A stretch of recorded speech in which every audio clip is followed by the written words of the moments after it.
I knew that I needed to be able to have a certain income that I was looking to have. So I was like, in 5 years, I think I want to do that. Well, lo and behold, like a year after I was in her program, and so this was around 2022, a year after I was in her program, I bought that single family, and then I bought a 4-unit that year as well.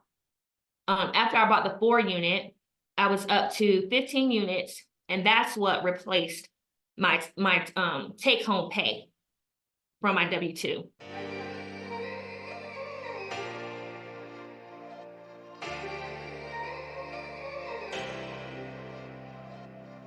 Welcome to the Share the Wealth Show, where minority professionals can learn to escape the racial wealth gap and catapult themselves into abundance.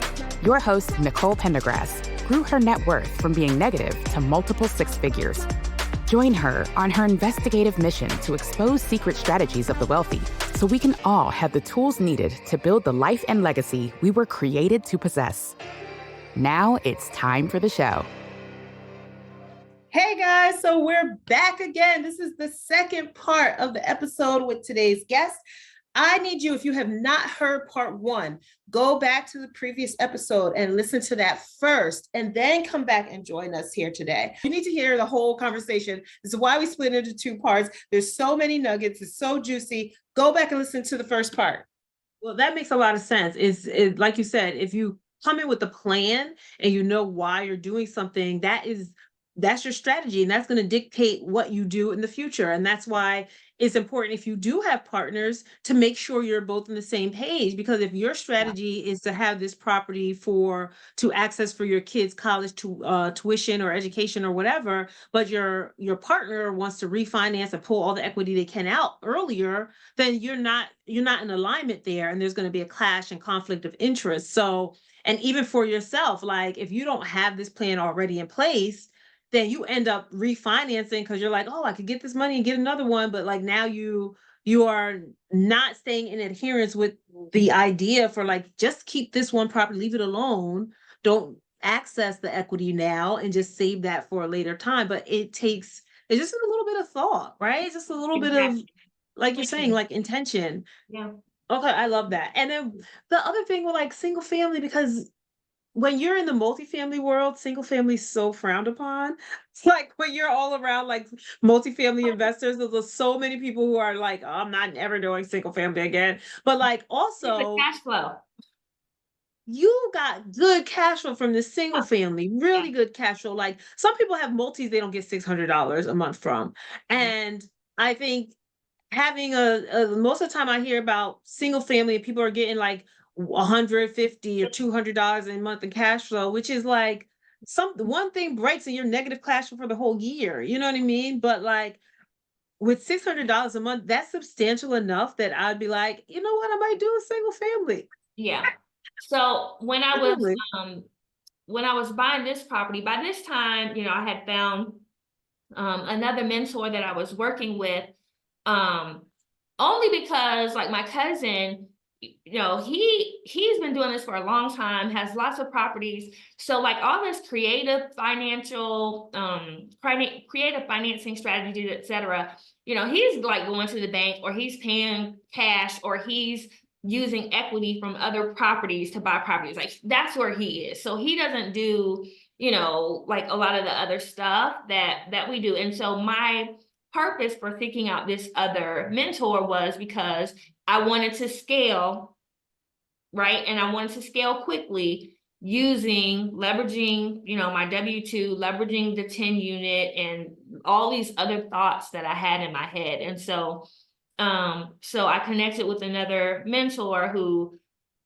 definitely introduced me to a lot of creative financing strategies, but then also introduced me to the BRRRR method, and just really changed my life. Like, I mean, I remember having an initial consultation with her and her asking me, what my plan was. And I was like, well, I think I want to leave my job in about 5 years. Because again, I knew that I needed to be able to have a certain income that I was looking to have.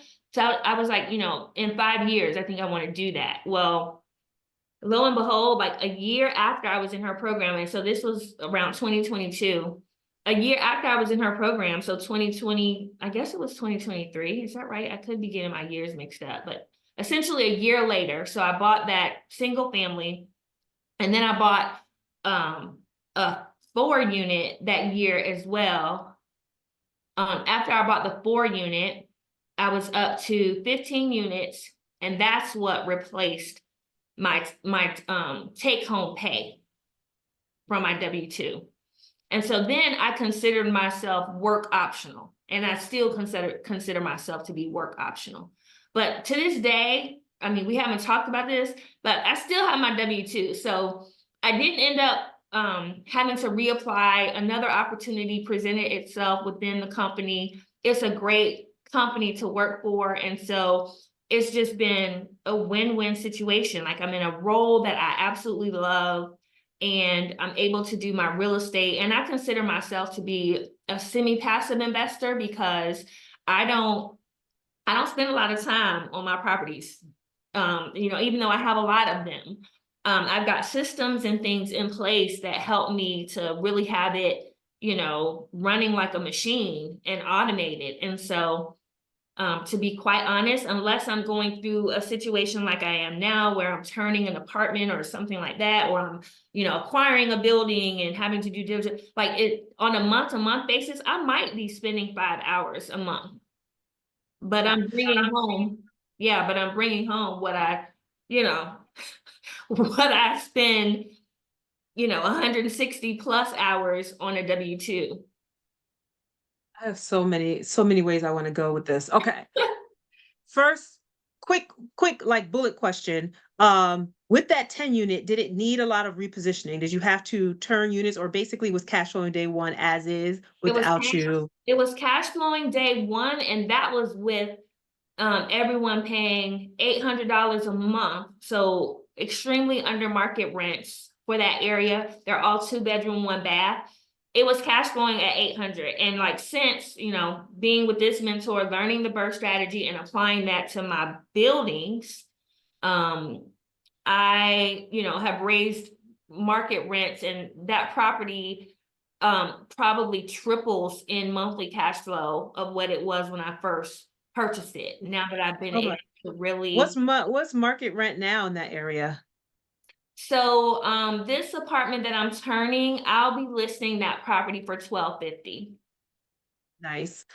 The other properties that you've bought, are they all in that same market?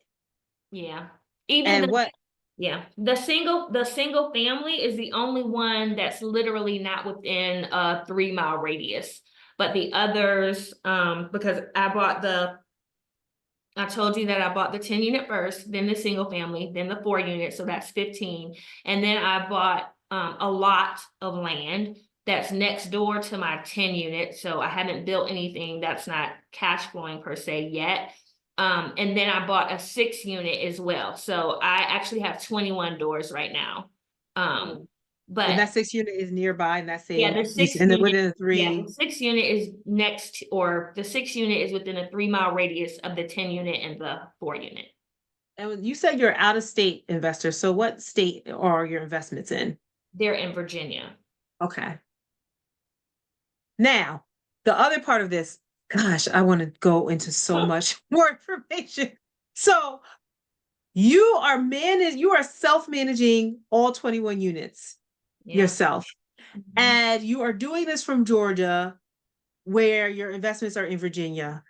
Mm-hmm. Overview, what are those systems and how did you develop them? How did you get good, from the very beginning, you just started with the system with my mind is blown with how you're managing this many units yourself, only taking 5 hours a month to manage because of your systems that you have in place.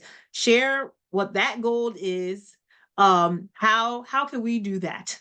Okay, so again, intention and my day job. So I have an engineering degree, but my day job, I'm a project manager, right? And so doing all the stuff that I have to do to manage a turn or manage tenants and all of that. And I'm an industrial and systems engineer. So I'm all about systems anyway. That stuff comes natural to me.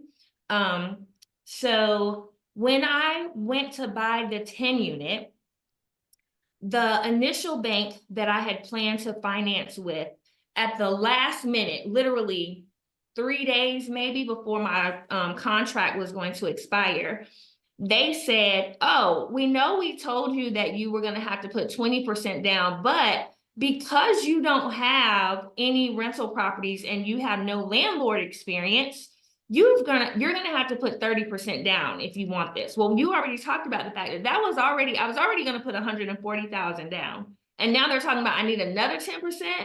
And so I actually thought I was gonna lose the property. And so there's another whole story about that. Looking to build wealth with real estate?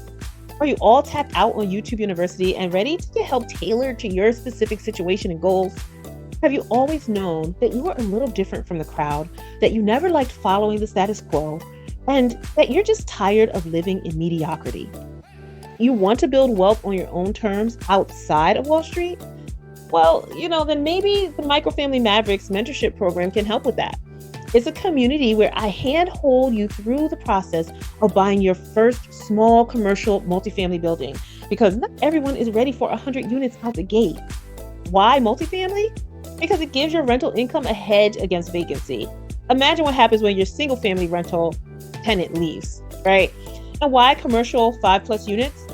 Because you have much more control over increasing the building's value in the commercial space, and then in turn, increasing your own net worth.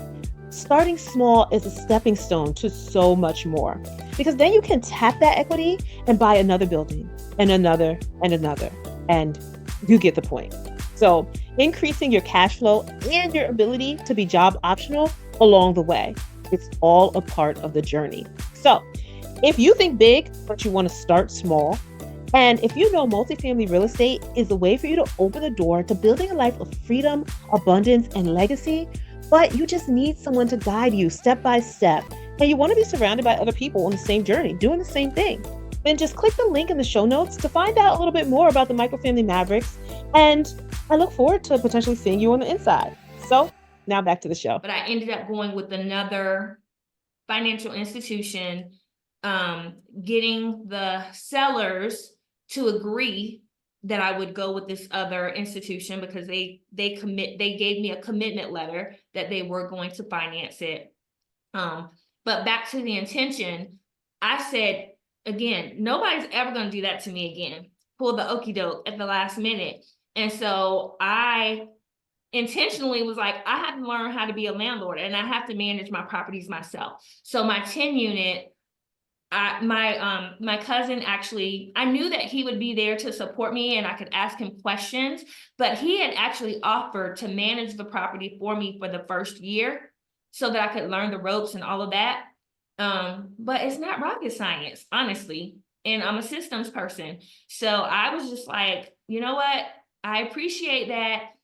Can we do it this way? Can you just say, okay, if I have a question and I call you and I need a contractor or I need this, like you'll just kind of direct me in the right, you'll point me in the right direction or you'll share your contractors with me or whatever. And he was like, of course. So I managed that property. And like I said, I'm up to 21 doors now and I might spend 5 hours. So with that 10 unit, maybe I was spending an hour a month, maybe for that first year. And so I was like, this is easy. And so again, I connected with another mentor who was using a landlord platform that I really liked because they had shared that with us. And so I knew I wanted to scale. So I invested in using that software platform. What platform was that? It's a Buildium. Buildium. Okay. So yeah, because I know there's a lot of platforms out there. Had you tried other platforms too, or you just used Buildium and then liked it, so you just stayed with it? Yeah, I stayed with it. Buildium has a lot of capabilities, and so they're not paying me, so I'm not going to give a whole bunch of information. They're not paying me yet. Yes. But so yeah, so I really do like their platform. But before, so there was about a year and a half that I was just using like whatever came with like Zillow.com. I was using that to list properties. I wasn't using anything for rent collection because you guys are gonna probably laugh, but when I first took over that property, there was a tenant who's been in the property, gosh, now she's probably been there almost 25 years. But she literally would go and collect rent from everyone and then give it to the landlord. Now, I got rid of that process day one. But my cousin, the process that he told me to implement was, well, just give them all a deposit slip to your bank and tell them to put the money in there and then text you a picture of their receipt. I didn't know anything, so that's what I did. And so I did that, and miraculously, everybody paid their rent. But a lot of those people have been there for years. They're just really good tenants. I really did buy a wonderful property and have wonderful tenants, the ones that are still with me, for sure. And so they just always obeyed all the things. They did all the things that I asked them to do. And it was important to me, as new tenants, because I probably have only about 5 now that were there from the original purchase. But it was important to me, it's important to me that I establish expectations with my tenants up front. Like even during the interview process, I'm telling them certain things about how they're going to do, how they're going to pay their rent, what's going to be required, all this stuff.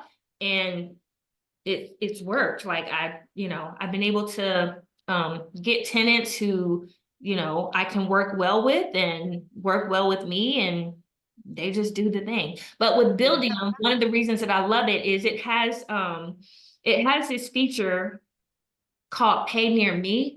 And so essentially it has an app that that comes with the application that the tenants can download, but they get like a QR code that they can go to retailers like CVS or 7-Eleven or whatever, and they can pay their rent there, and then it goes directly into my account.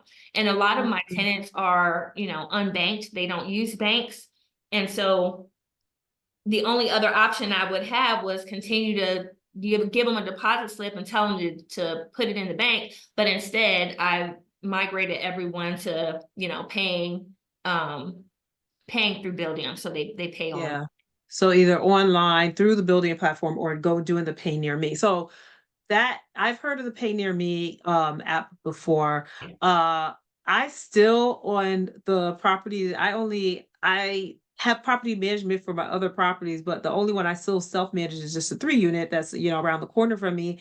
And from the beginning, even when I was living there, because I was house hacking, I still was having them send it by what's it? Now I keep wanting to say Zillow because it's a Z. Oh. Huh?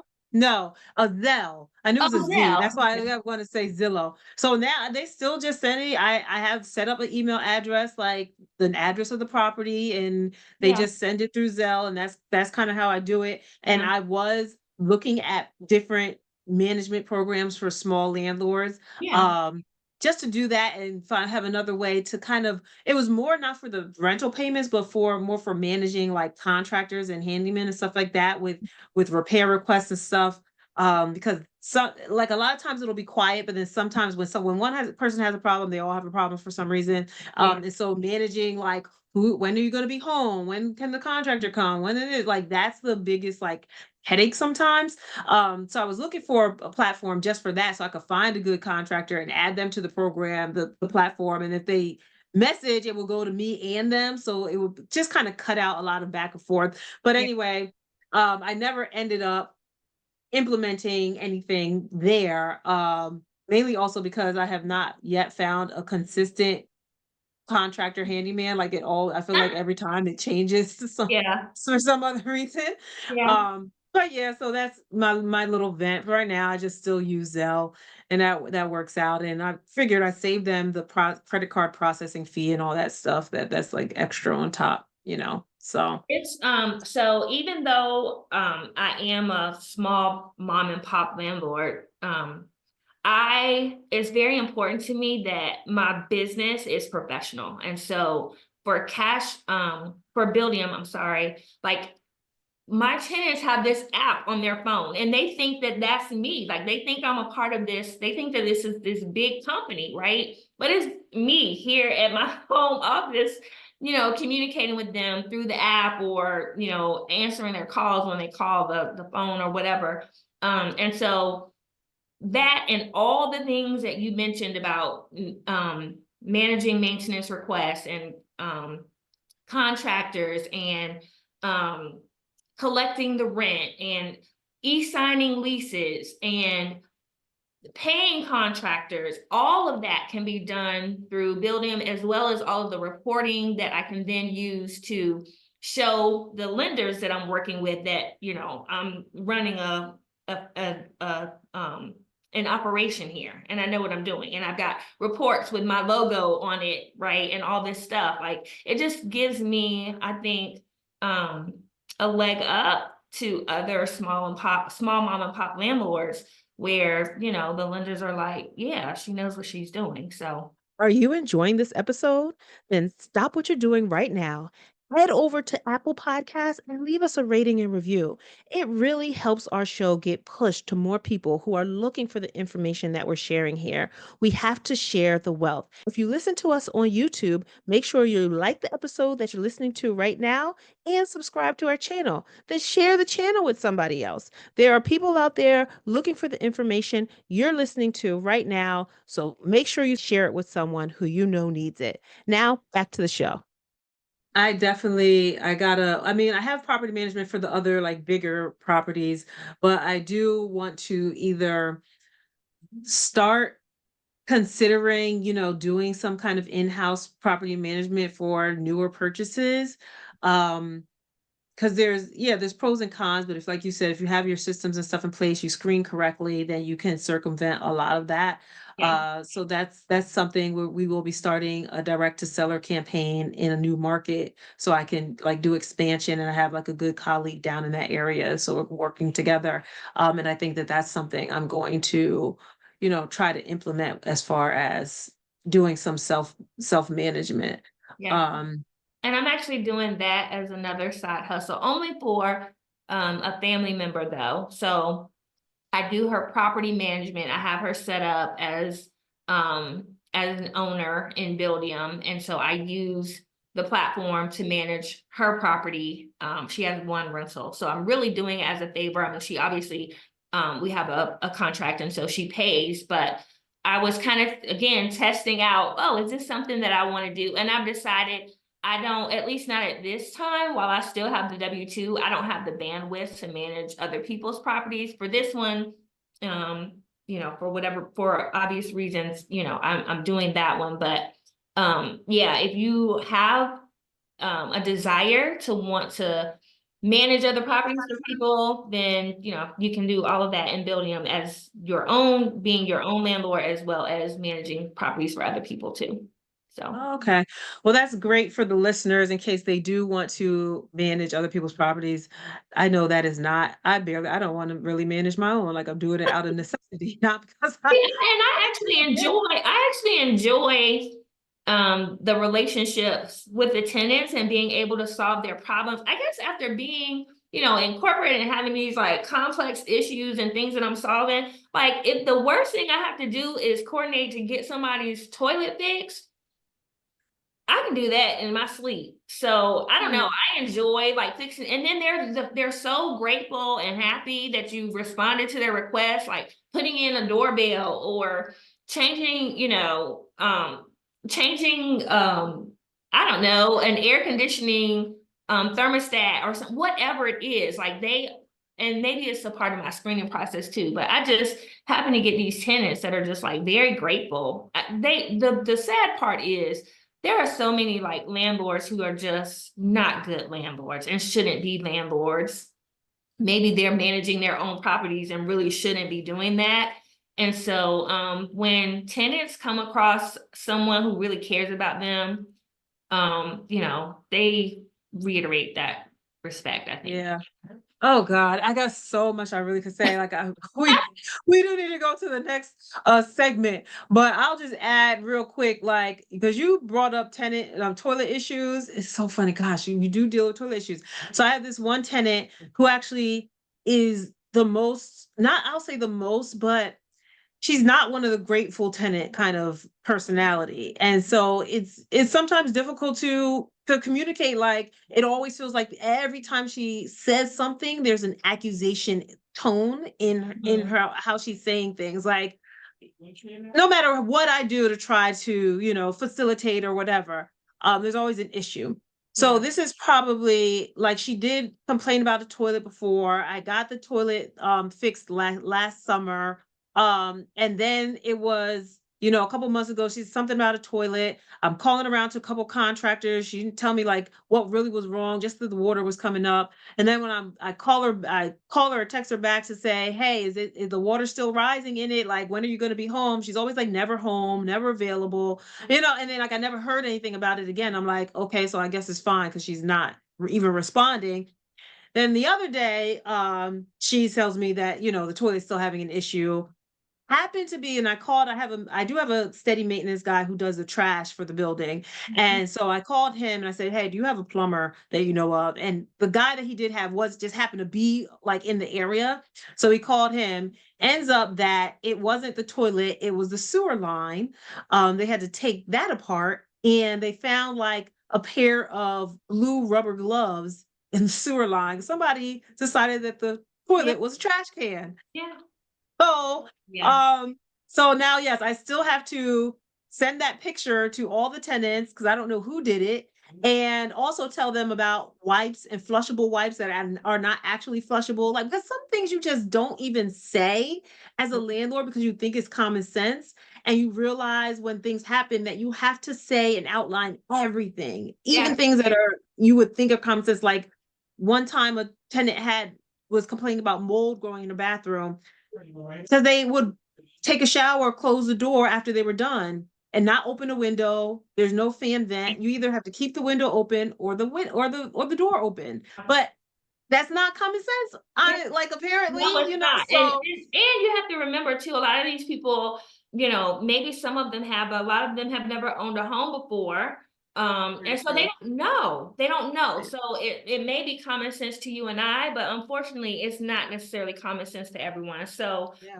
I was gonna say too, like I have a tenant who I don't want to say that he was my problem tenant, but he was a challenge.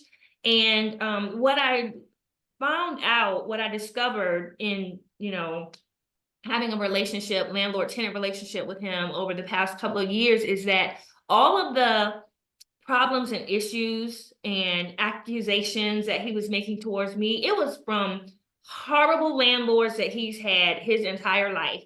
And he was, he just had an expectation that I was going to be the same way.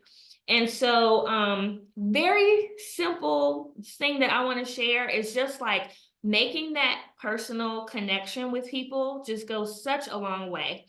I mean, there's so much I could say about him and our relationship and how, I was trying my best to be the nicest person, but he sounds very similar to how your tenant was. Do you know? So my daughter is a Girl Scout and she sells like Girl Scout cookies and treats and keeps and all this stuff. And so a lot of times I will purchase extra things and then I give them to my tenants. And so the last time they had a sale for something, I was taking things to the tenants and he never speaks to me, wouldn't even give me his number. Like it was crazy. He was home. I saw his car. I was in town, knocked on the door, and at first he didn't open the door, but I heard him in there. So I knocked again and he opened the door and I just extended, the gift that I was gifting him. And I saw the shift happen like immediately. He was like looking at me like, what are you doing? And I was like, this is for you. I was like, how are you doing? I haven't seen you or whatever. And he was like, I'm good. And I said, okay. I said, well, I was in town. Is everything okay with your apartment? And he was like, yeah. And I said, okay. I said, well, let me know if there's anything that you need. You've got the app. He pays his rent, like never had an issue with anything like that. paid his rent one time. I said, you know, you can log requests in there anytime and we'll get it taken care of. And he was like, this is for me? And I was like, yeah, that's for you. And he was like, okay, thank you. Well, I have another tenant who lives in she lives in the duplex behind the building that he lives in. And she called me like 2 weeks after this event. And she was like, you know, Miss Nikki, I never met that young man that you told me lived in that building. She said, but the last couple weeks, he's been so nice. He even rolls my trash can out for me. And she was like, he was just outside one day and I met him.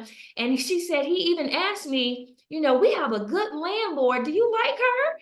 And she said, you know, yes, I do. So I'm serious. Like, all this drama he's been giving me for 2 years was solved by a $2, you know, $6 box of cookies or whatever it was, because it was a personal connection and him finally realizing that I was not out to get him. I was not the landlords that he was used to. And, you know, he's like my #1 fan now. Oh, I love that. I love that.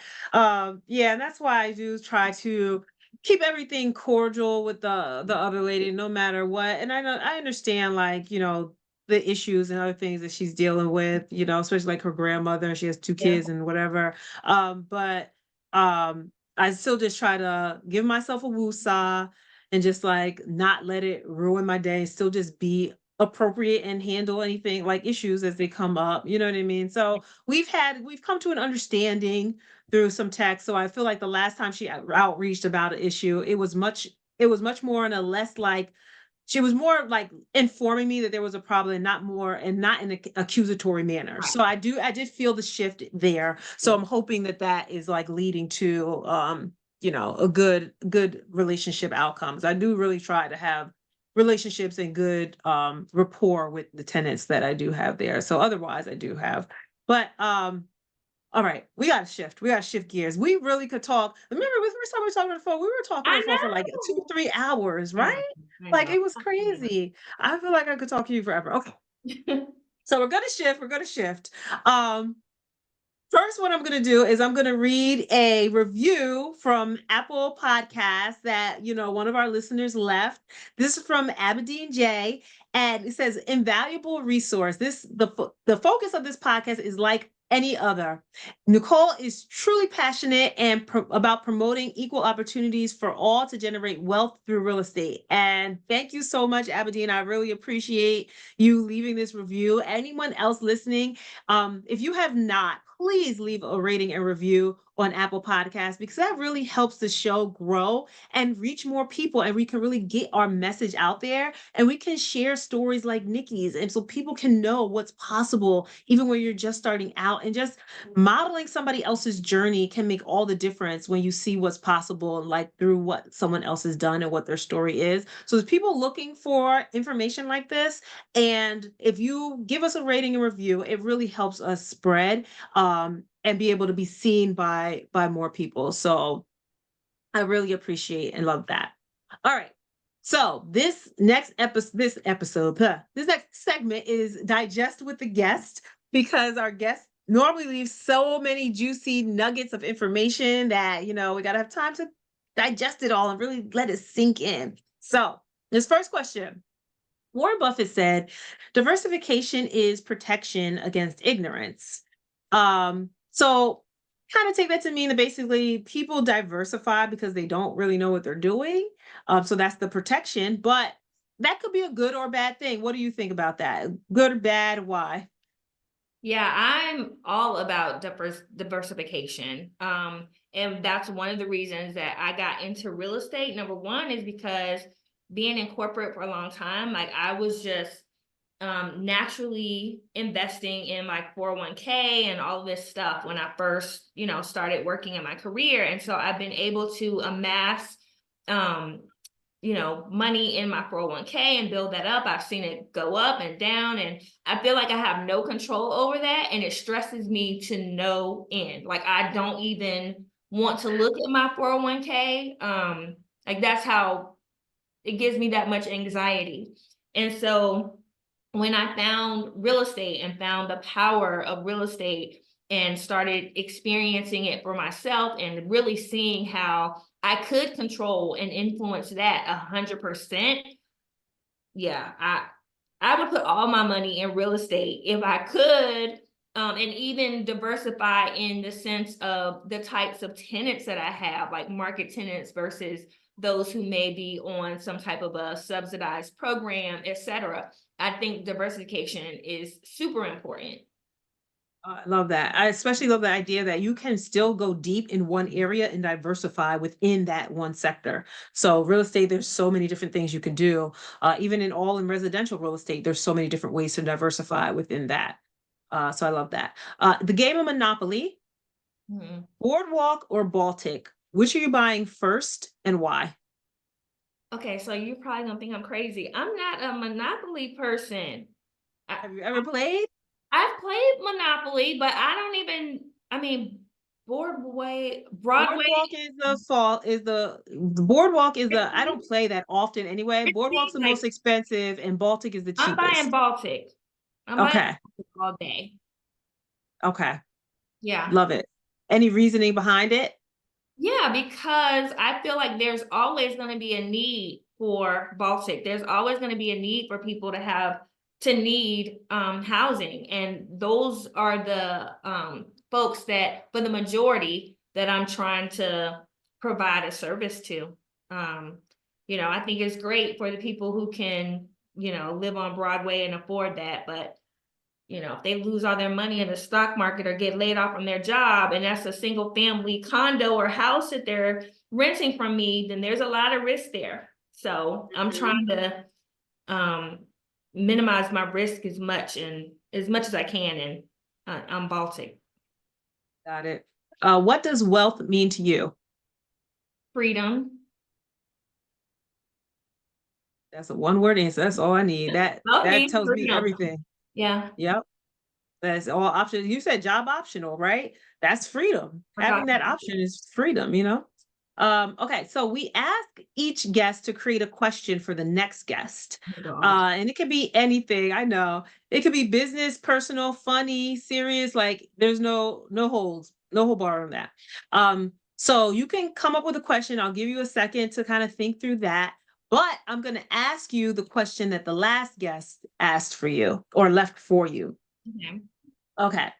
So we've had a lot of Nikkis. So, I'm Nikki P. This was another Nikki P, but Nikki Perez, and now you, Nikki G. So with all the Nikkis, there is a zombie apocalypse coming, and the horde is near. You have a very limited time to grab 3 items from your home before vacating it forever. What do you take?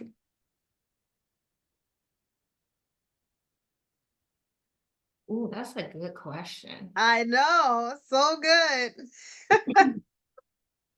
3 things in my home, and it's things, not people. So, okay, so I'm assuming the kids are coming with me regardless. So, Yeah, kids are with you.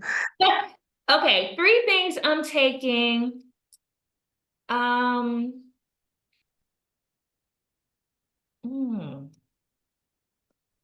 I'm taking all the keys to my apartment buildings, number 1. All the keys. I'm taking oh, this is a hard question. I know. Just 3? Like, there's so much that I want to take. I can't get the sentimental stuff back. So I have a keepsake box, some personal things as well as things from the kids. I'm gonna take that. And the 3rd thing I'm taking,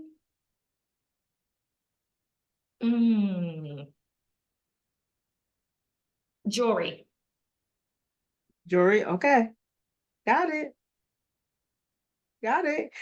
You know what? In the apocalypse, because you never know when you might need to barter. Maybe you need to barter jewelry, sentimental things. I want to have the memories and the keys. You always need someplace to live. One place get overrun by zombies, you got someplace else. I have no idea. That was a hard question for me. That's hilarious. I need something a system or process. I know. Okay. I'm gonna make it easier, hopefully, for your next. Okay. So what's your question for the next guest? My question for the next guest is, what is the most creative financing strategy that you've used to acquire a property? Now, not everybody, I'm gonna say this, not everybody is real estate investors. I'll put this, and then if they're not, I don't know who the next guest is gonna be, but if they are not a real estate investor, I might tweak the end to create a financing property a strategy to do something. I love that. Because actually, if they do buy property, I want to hear because I'm all about learning the creative financing strategies. Okay, so this was great. Thank you so much for joining in.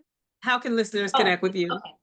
Okay. Yeah, so probably the easiest way would be on social media. Mhm. And that would be my handle is on Instagram is dreambig_cashflow. That's probably the best way. Cool. And then I know you left us another kind of link to schedule a call or whatever. So we'll have that in the show notes. So anyone who wants to get in touch with Nikki, please make sure you follow her on social media channels. I know she's on Instagram. That's how we first met. And you know, whatever other platforms, just search for dreambig_cashflow. And that's it. That's a wrap. Thank you so much for having me, Nicole. This was fun. Yeah, of course, And definitely. this is my first podcast, so I feel like I've reached like this milestone now. Yes, now you got to be on thousands more. Oh gosh. We'll see. Well, your story is phenomenal. People need to hear this story. I think is great. It's And great, you know, especially. I Oh, was go just ahead. gonna say, I wasn't on social media before I started investing, and it just opened so many doors to me and has made this world like seem so small. Like you and I ran into each other at the airport one time, and I was like, Nicole, right? From Instagram. And you're like, yes, who are you, lady? But you know what? Because I couldn't, you always know somebody by like the little icon. Yeah. And so I couldn't place it. I was like, I must know her. But then when you said Dream Big Cash Flow, I was like, you by your handle. So it's crazy. It's so crazy. But the world is such a small place now. Like once you're in social media, yeah. One thing I was gonna say is that I'm really about just really trying to be the representation that I was looking for as a female investor. And so, I'm out here just trying to inspire people to show them that it's not rocket science, that they can do it. If I did it, they can do it. And be intentional. I love that. I love that. Thank you again so much. Really appreciate you coming on. And I know we'll be in touch and we'll be talking further. So in any way, guys, thank you all for tuning in. I know you got so much value and gems from today's conversation. This was definitely phenomenal. I took away a lot from it. And I know you did too. Please reach out to Nikki if you have questions or concerns. She, like you heard her say, she's all about helping inspire and helping other people realize, what's possible and that they can do it. If we can do it, you can do it. Okay. So until next time, stay wealthy. Did you love this episode of Share the Wealth Show? Be sure to connect with Nicole by following her on LinkedIn, Instagram, or Facebook. If you picked up any of the gems that were dropped by today's guest, make sure you not only put them in your bag, but if you know of someone who would benefit from this information, don't keep it to yourself. Share the wealth and make sure to leave us a rating and review. We'll see you for next week's episode. Subscribe so you'll be notified.